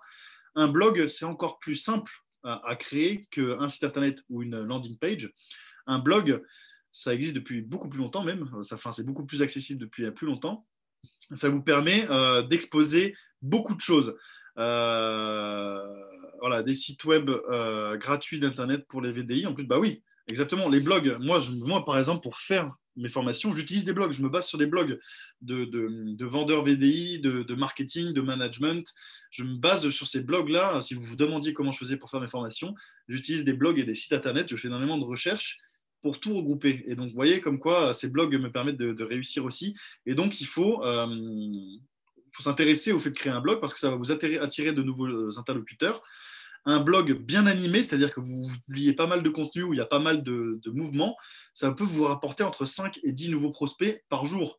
Je ne l'ai pas précisé par jour, mais si vraiment, voilà, au bout d'un an, vous avez un blog performant, vous avez une super visibilité, vous n'avez pas envie de créer un site internet, vous dites le blog ça me suffit, ça marchera aussi très bien. Même si aujourd'hui, ce qui est bien par rapport au site internet, comme je vous l'ai dit, c'est que c'est beaucoup lié aux réseaux sociaux et c'est ce qui vous permet dans l'algorithme d'internet de vous trouver plus facilement. Mais le blog, si vous démarrez par un blog, ça peut vous permettre aussi de vous familiariser avec le copywriting. Le copywriting, c'est la manière d'écrire sur les articles, sur vos présentations, sur vos produits. Et ça, c'est extrêmement important aujourd'hui en utilisant le digital, c'est bien écrire avec quelques mots-clés. C'est exactement ce que j'ai abordé la dernière fois pour ceux, et je suis sûr que vous étiez tous là pendant la formation, vous avez tous pu assister à cette petit focus sur le copywriting. En tout cas, voilà quelques logiciels. N'hésitez pas, des logiciels qui sont gratuits, je le répète, il y a encore WordPress, Wix. N'hésitez pas à repartager aussi vos expériences et vos noms. En tout cas, voilà. Un blog, ça fait présentation de façon influenceur, c'est vrai. En fait, oui, c'est ça, parce que en fait, c'est ce que les clients cherchent. Ils cherchent à entendre parler de vous, ils cherchent cette histoire, ils veulent se familiariser, ils veulent se sentir proches de vous, même si c'est une façade digitale. Donc oui, il y a ce côté influenceur qui est mis en avant, en effet. On passe aux autres outils digitaux. Et là, vous avez vu, j'ai fait des petites animations, c'est rigolo. Et là, comment parler d'outils de réseaux sociaux sans parler d'Instagram et de Facebook? Alors, je ne vais pas vous apprendre, je pense que vous connaissez, vous avez au moins entendu parler de ces réseaux sociaux. Ces réseaux sociaux, et notamment Facebook, sont basés sur la théorie de ce qu'on appelle des 6 degrés de séparation. Cette théorie, ça évoque la possibilité que toute personne sur le globe peut être reliée à n'importe quelle autre au travers d'une chaîne de relations qui se fait en 6 maillons. Donc, 6 rencontres vous permettront de rencontrer encore plus de personnes. Et en fait, il y a une étude qui a été menée, c'est la petite anecdote par rapport à l'utilisation des réseaux sociaux et surtout de Facebook. L'étude a été menée en 2011 par des chercheurs qui ont démontré qu'avec Facebook, ce degré de séparation, il se limitait seulement à 4 personnes au lieu de 6 personnes dans le monde. Voilà. Et donc finalement, ça montre à quel point ça a modifié totalement les échanges, la disponibilité, l'ouverture de chacun, principalement quand Facebook a été lancé. Et donc, qu'est-ce qui nous intéresse ici? C'est le fait de créer une page Facebook, parce qu'il faut savoir que Facebook, ça génère 50% du trafic Internet mondial aujourd'hui. La première chose que je vais vous proposer, c'est donc de créer cette page Facebook. Parce qu'une page Facebook, déjà, il faut prendre en compte que c'est différent d'un compte Facebook. Le compte Facebook, bien entendu, c'est ce que vous avez, c'est votre compte personnel. Donc, ce n'est pas la même chose. Et pour créer une page Facebook, vous devez au préalable déjà avoir un compte Facebook, parce que forcément, c'est relié. Et donc, cette page Facebook, vous allez pouvoir l'utiliser pour publier du contenu concernant des nouvelles offres, des nouveaux produits, ou même sur votre histoire, sur vous, sur ce qui vous plaît, sur ce qui vous plaît, mais toujours en gardant un lien avec la société et les produits, c'est toujours plus intéressant. Et ça vous permet aussi de décaler ça en créant d'autres choses comme des chaînes YouTube ou autres. Mais en tout cas, pourquoi créer une page Facebook si vous ne l'avez pas encore fait? Parce que ça va vous permettre dans un premier temps de communiquer sur vos produits plus facilement. Ça va vous permettre également aussi de servir très rapidement à avoir une base pour diffuser de la publicité, pour diffuser peut-être des prochaines réunions à domicile, des dates, pour proposer des sondages, pour proposer énormément de choses. Et donc, il y a un grand nombre de personnes qui peuvent potentiellement avoir accès, peuvent potentiellement être intéressées par cette page Facebook. Je ne vais pas aller non plus trop dans les détails, malheureusement, pour cette page Facebook. En tout cas, je me garde ces points-là pour vous les développer un peu plus, parce que là, on manque un petit peu de temps. Je vous ferai une formation à part entière et je vous expliquerai aussi à la fin de la formation, dans pas longtemps, ce qu'on compte faire justement par rapport à Facebook pour vous aider à familiariser avec Facebook. Donc, je ne vais pas rentrer dans les détails de tous ces points de formation, malheureusement, parce qu'il est déjà un petit peu tard. Mais je vais aussi vous parler d'Instagram. Et pourquoi je vous parle d'Instagram? Parce que si vous ne l'utilisez pas encore, en tout cas si vous utilisez Facebook et pas encore Instagram, d'ailleurs maintenant les deux sont devenus presque essentiels, hein, c'est pour ça que je vous en parle, c'est parce que c'est devenu complètement incontournable en fait Instagram. Il y a à peu près 1 milliard d'utilisateurs. C'est aujourd'hui Instagram, ça s'est imposé comme un outil de marketing indispensable pour développer la notoriété. Vraiment, la notoriété, ça a pris un autre sens avec Instagram. Et aujourd'hui, utiliser Instagram, c'est vraiment avoir la possibilité de créer un univers très pertinent. Et le terme, c'est vraiment pertinent autour de vous et autour de vos produits. Pourquoi? Parce que la plateforme donc Instagram vous permet de créer du contenu assez créatif, surtout en vous basant sur l'image, sur la photo. Et c'est ça qui nous intéresse particulièrement lorsqu'on vend un produit et non un service. Et c'est très important de le prendre en compte parce que aussi Instagram aujourd'hui, c'est un taux d'engagement, donc un taux de fidélisation des clients, on va dire, qui est 15 fois supérieur à Facebook.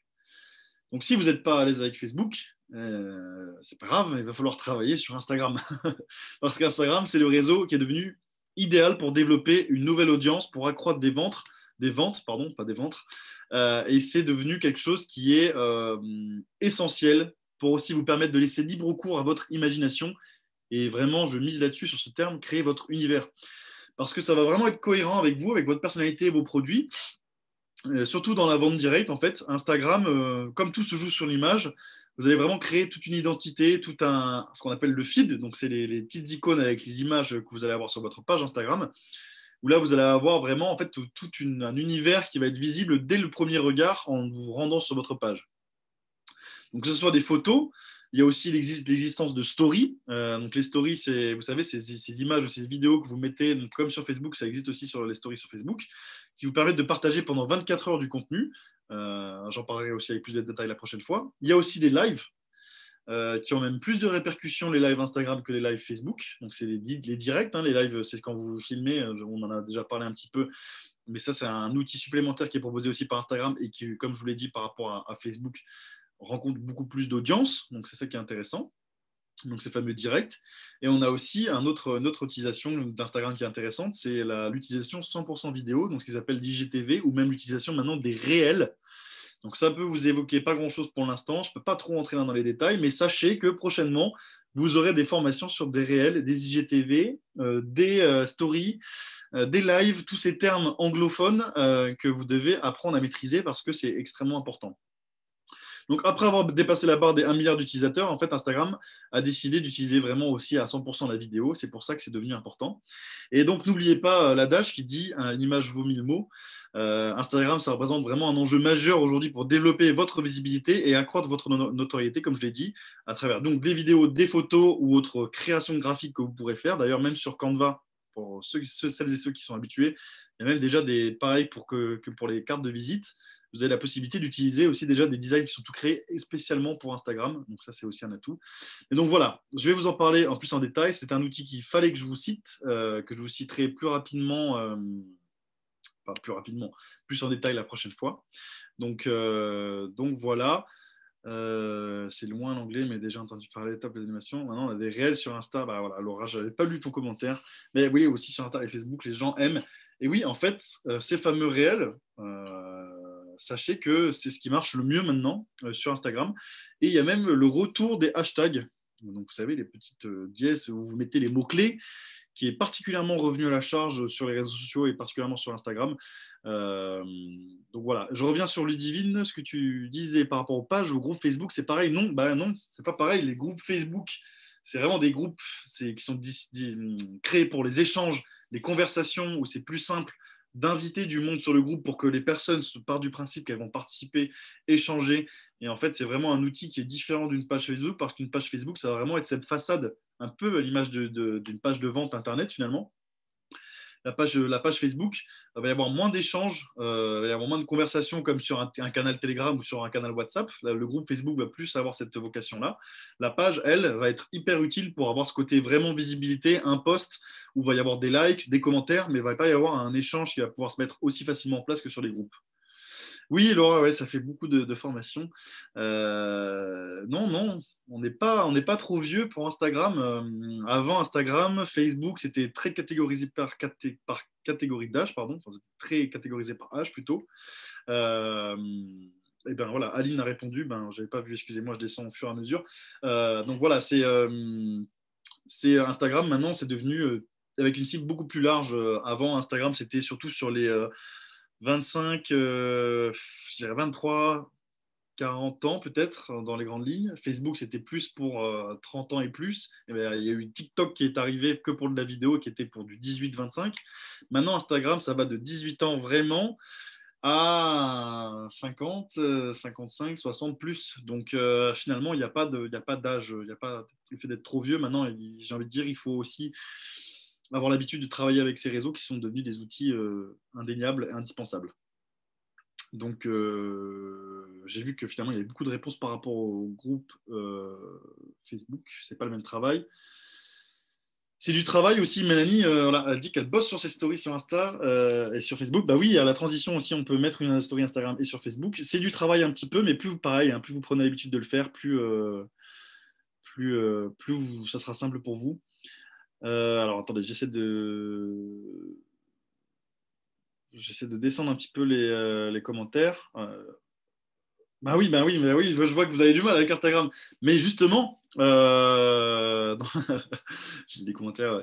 Ouais. Justement, en fait, ce qu'on va essayer de faire, c'est d'essayer de vous simplifier l'utilisation et la vision que vous avez de cet outil digital, notamment Instagram. Donc, pas de souci pour ça. Il faut que je finisse. Je vais passer rapidement sur les supports vidéo et notamment la vidéo en elle-même. Qu'est-ce que ça vous apporte? Déjà, la vidéo, encore plus que la photo, maintenant, ça devient indéniable. Les gens adorent en fait avoir le support vidéo. Donc, je ne vais pas pouvoir vous en parler dans les grandes lignes, mais grosso modo, une vidéo va vous permettre de véhiculer énormément d'informations et surtout d'être facilement partageable et d'avoir une plus grosse répercussion parfois qu'une photo, même pas parfois, quasiment tout le temps. Ça sera un petit peu plus de travail, mais sachez que les formats vidéo les plus courts sont les plus vus et les plus intéressants pour la communauté, les communautés. C'est pour ça qu'il y a l'existence justement des réels, parce que les réels, c'est le nouveau mot qui a été inventé pour un format de vidéo court, punchy, impactant, qui transmet toutes les informations de manière synthétique avec des images magnifiques. Et bien là, c'est le même concept, sauf qu'on est aussi intéressé par des plateformes comme YouTube, où là, si vous le souhaitez, vous pouvez mettre des formats de vidéo plus longs. Alors, pourquoi je conseille aussi cet outil de la vidéo? Parce que je sais que certains l'ont déjà utilisé, j'ai déjà eu cet échange-là aussi, mais c'est très intéressant pour présenter aussi les produits, en fait, de vous présenter vous. C'est comme si c'était un live, sauf qu'il est disponible plus facilement et plus longtemps, plus qu'un replay. Et vous pouvez vraiment faire transparaître beaucoup de choses. Donc voilà par rapport au support vidéo que j'ai dû passer assez rapidement. Pour finir sur les deux derniers points, les deux derniers outils avant de passer à la gestion de relations clients, j'ai vu, et j'aimerais bien avoir vos avis aussi là-dessus, sur l'existence d'autorépondeurs qui seraient utiles, qui sont normalement, je sais, utilisés pour des grosses sociétés, qui permettent en fait les autorépondeurs de transmettre des emails de façon plus mécanisée, automatique, sans avoir à vous permettre de passer plus de temps sur les emails.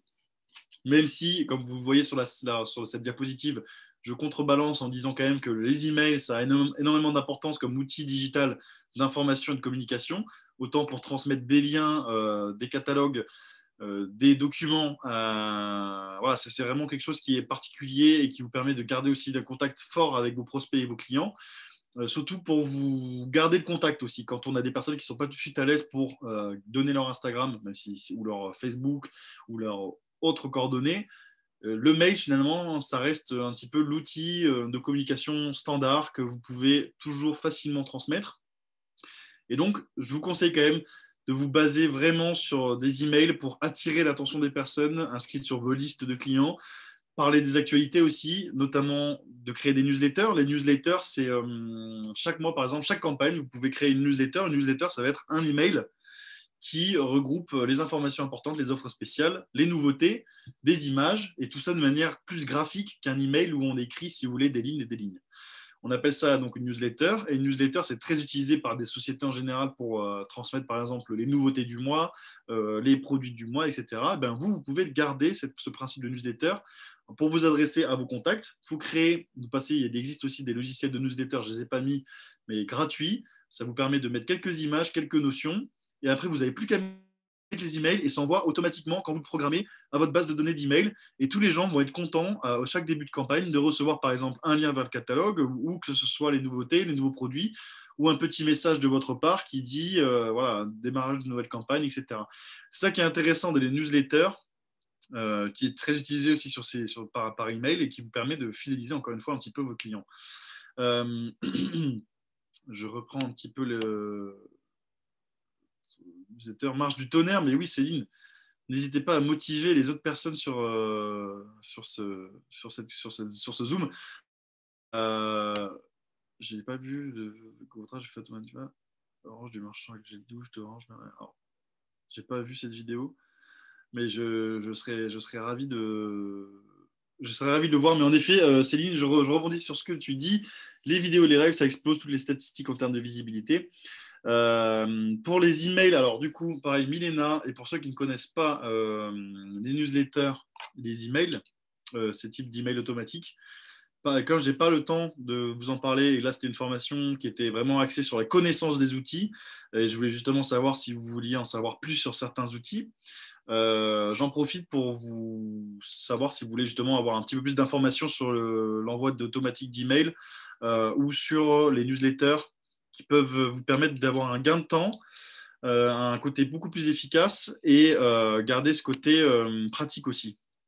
Parce que vous donnez les grandes lignes d'utiliser des autorépondeurs, ça envoie des leads et du contenu à des personnes que vous avez ciblées, ça augmente votre engagement parce que vos contacts sont plus susceptibles d'ouvrir vos mails, ça vous permet une meilleure communication avec votre audience, une meilleure relation client. Voilà, c'est un peu tout ce que j'ai fait, c'est pour ça que je vous l'ai mis. J'aurais cru avoir plus de temps. Donc malheureusement, non. Je vais devoir passer donc à la dernière slide. Et je parlais donc de CRM. Tout à l'heure, on en parlait. Il me semble que c'était Céline, je ne sais plus. En tout cas, le CRM, c'est le Customer Relationship Management et c'est la gestion de relations clients. On en a parlé d'ailleurs lors de la précédente formation. En fait, et là, c'est là justement que j'aimerais bien, je me souviens plus la personne exactement qui m'a parlé de CRM tout à l'heure sur le chat, mais qu'elle développe un petit peu plus son outil de CRM parce que justement, je voulais vous parler de cette nécessité c'est Céline, voilà, merci Aline, de gérer vraiment vos clients et de faire appel à différents outils. Céline, si tu peux nous aborder ton outil de gestion de relations clients, nous en serions ravis. En fait, ce qui est intéressant dans le Customer Relationship Management, la gestion de relations clients, c'est que ça va vous simplifier la vie sur tout ce qui va être garder vos contacts et prospects, voir les coordonnées, les disponibilités. En fait, ça va être soit vous-même qui pouvez le mettre en place, comme le fait Céline, si elle peut nous aborder un petit peu plus en détail, ce qu'elle doit être en train de faire, soit vous pouvez utiliser des logiciels qui existent. Tu peux même ouvrir ton micro. Oui, je suis là, Thomas. Merci, j'arrête de parler. Je te laissais finir. Qu'est-ce que tu veux que je dise par rapport… Donc oui, moi, j'utilise HubSpot et je m'en sers notamment, j'ai une fiche par client avec toutes les informations civiles, postales. Et après, possibilité d'indiquer des notes, des appels, on voit tout ce qui est mail. Alors, ça peut être soit l'activité de façon générale par ordre chronologique, ou alors on peut avoir le détail que des appels, que des mails. J'en oublie certainement, parce que après, par habitude. Et après, on peut planifier des réunions, des tâches aussi avec des rappels pour rappeler le client ou… des dates d'anniversaire. Bon, moi, j'utilise plutôt le téléphone, mais enfin, voilà, oui, c'est très, très complet. Oui. Et puis, il est facile d'utilisation. On peut aussi, si on utilise des systèmes de relance, enfin, moi, j'appelle ça relance, mais on a une histoire de statut aussi pour le profil du client. Voilà, si… c'est exactement ça. Ça fait partie donc de la gestion de relations clients, c'est cet outil qui est gratuit. Qui est gratuit, voilà, parce que c'est HubSpot. Très, très complet. Et il est gratuit. Complet. Et ça vaut la peine, je pense aussi. Qu'est-ce que tu en penses, Céline, que je fasse un prochain point sur ces types d'outils, non? Si tu veux, oui, ça peut aider beaucoup de personnes, en effet, oui, dans la gestion. Parce que je pense que souvent, après, ce qui peut rentrer en compte, c'est la gestion du client. Alors Ouais. moi, je ne l'utilise pas que pour les clients, mais en effet, au niveau gestion client, ça peut aider de ne pas oublier. Voilà, de ne pas oublier si la personne veut le mois prochain, enfin la prochaine commande, commander plutôt le gel douche alors que dans cette commande, elle voulait s'arrêter au dentifrice. Enfin bon, j'exagère, mais voilà, ça peut faire des tâches, des rappels intéressantes. Voilà. Et il peut y avoir des liens aussi avec, on peut lier avec ses mails, on peut lier, enfin voilà, on peut recevoir sur le téléphone, donc c'est intéressant. Ouais. Exactement, bah oui, mais c'est exactement ça, ça va vous simplifier la vie. C'est le but en fait de ces nouveaux outils et c'est pour ça que le CRM a été inventé, enfin a été inventé, est sorti comme terme plutôt, pour vous simplifier toute cette gestion, cette partie gestion qui va vous aider pour justement, encore une fois, j'en parle de la fidélisation. Et Bernard qui parle aussi des tunnels de vente, bien entendu, ben, ça dépend aussi, ben, les tunnels, des différents tunnels de vente, ça, c'est ce qui va vous permettre aussi de toucher de nouvelles personnes. C'est un peu les termes clés. Mais en tout cas, voilà. Donc, Céline qui nous a, merci de nous avoir éclairé sur le CRM, parce que justement, j'aurais espéré que quelqu'un participe pour présenter un petit peu son expérience. HubSpot, c'est gratuit. Céline l'a mis dans le chat. Si jamais vous avez des difficultés, mais apparemment ça a l'air d'être assez simple d'après ce que tu nous as dit. Donc voilà, c'est assez simple. En tout cas, c'est ce qui peut vous permettre, si vous avez aussi une grosse base de données, d'avoir toutes ces informations réunies et de vous aider. Donc voilà pour ce dernier outil digital. Merci d'avoir participé, Céline. Une petite discussion pour finir. Il se peut que j'ai oublié des outils. Je ne suis pas parfait. Et justement, si j'en ai oublié, c'est le moment de les mettre dans le chat ou d'allumer son micro pour en parler. Parce que, comme je vous l'ai dit, je n'ai pas pu aller forcément en profondeur sur tous les outils. S'il y a des outils qui vous ont plu et je l'ai noté, je les aborderai plus en profondeur parce qu'ils méritent d'avoir une formation d'une heure à part entière. En tout cas, s'il y a des outils que j'ai oubliés, que vous souhaitez aborder, c'est maintenant. Google Forms, Céline, oui, c'est vrai. Bravo. Google Forms qui est aussi pratique pour tous les questionnaires, etc. C'est vrai que c'est très simple. Si j'ai pas forcément d'autres outils que vous avez, bon là je vois dans le chat Notion, bah, figurez-vous que je connaissais pas. Alors ça je vais me le noter, je vais jeter un petit coup d'œil. Est-ce que quelqu'un pourrait m'expliquer ce que c'est Notion? C'est assez simple. Ça explique un petit peu à tout le monde aussi. Oui, non mais je vais. Vous m'entendez maintenant? Parce que je sais pas si. Bien. Voilà. Moi, j'utilise Notion. Bon, bah après. Notion. Ah ouais. Oui, Notion. Eh ben, c'est pareil, c'est pas des réels, c'est des reels. Ah ouais. Oui, mais bon, je l'ai dit en version française, voilà. Oui, mais quand on vous parlera des reels, vous saurez que c'est les réels. Alors, Notion, moi, je l'utilise. C'est vraiment un logiciel très, très complet. Il est gratuit jusqu'à 5 émaux, donc on a de quoi remplir. Et je fais tout avec. La gestion de clients, les prospections, les rappels d'anniversaire, je programme les mails à envoyer. C'est géant. Donc on a un nouvel outil de CRM que tu nous proposes finalement. Alors, c'est un outil calendrier, agenda, base de données, page internet, newsletter. Qu'est-ce que je fais d'autre aussi? Les mails. Je fais tout avec Notion. Ouais. Et c'est fluide, je veux dire, pour toi, il n'y a aucune difficulté t'as mis un petit peu de temps à te familiariser? Oui, il faut se former. Hein, bien sûr. Parce que c'est un outil très, très complet. C'est bien simple, c'est une page, un client, donc voilà, mais après, on ouvre, on a son tableau, on voit tout de suite les tâches à faire. On voit tout de suite, par exemple, quand j'ai un client privilégié qui vient de se connecter à son premier espace, hop, moi j'ai une alerte et automatiquement, moi je vais de la to-do list. Qu'est-ce que je dois faire à ce moment-là? Et tac, tac, tac, tout se fait. Voilà. Ok, super. Bah, écoutez, voilà, on a HubSpot et Notion et HubSpot. Notion. Ouais. Et vous souhaitez, sans que ce soit forcément des copies parfaites, hein, parce que les deux sont très bien, hein, vraiment, ne vous inquiétez pas. Il y a des templates déjà toutes faites, donc on peut s'aider avec ça et puis seulement les remplir. Super, bah, c'est ça qui est pratique. Et je rappelle, les templates, du coup, c'est ce qu'on utilise aussi quand on veut créer, c'est ce qui est mis à disposition aussi par les sites Wix, WordPress, que je vous ai parlé tout à l'heure, si vous voulez créer des sites internet. Exactement, il y a ce même fonctionnement de template qui vous permet d'avoir, tout en simplifié, d'avoir parfois à mettre juste une couleur, une image pour avoir un joli site internet. Donc, merci beaucoup, Aline, merci Céline, merci à ceux qui ont participé dans le chat. Et la dernière nouvelle que je voulais vous annoncer avant de finir, parce que ça fait déjà 22h30 à chaque fois, je vous prends beaucoup trop de temps, je suis désolé.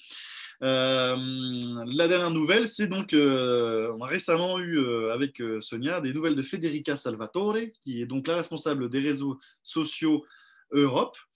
Et Federica a mis en place de nombreux outils qui vont venir cibler chaque particularité, on va dire par exemple d'Instagram, que ce soit les réels ou les reels, que ce soit l'utilisation des stories, que ce soit le fait de pouvoir être à l'aise sur sa page Instagram, ou pareil pour d'autres types de réseaux sociaux.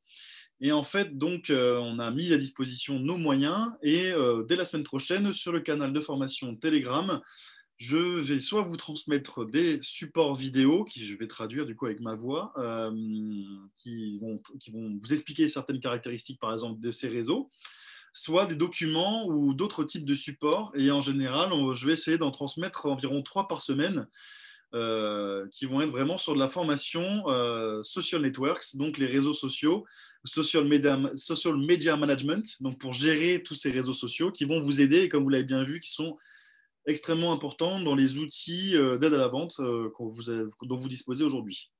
Donc voilà, c'est cette petite nouvelle qui était agréable avec laquelle c'était agréable de finir. Donc voilà, dès la semaine prochaine, vous allez voir ça apparaître sur le canal formation. Ça va un petit peu plus l'alimenter et comme ça, j'espère que vous serez très contents. Et je vous remercie beaucoup pour m'avoir écouté, pour avoir participé encore plus que d'habitude. Et c'est super dans ce Zoom. J'espère que ça vous a plu et j'espère que vous serez d'appoint pour de nouvelles formations.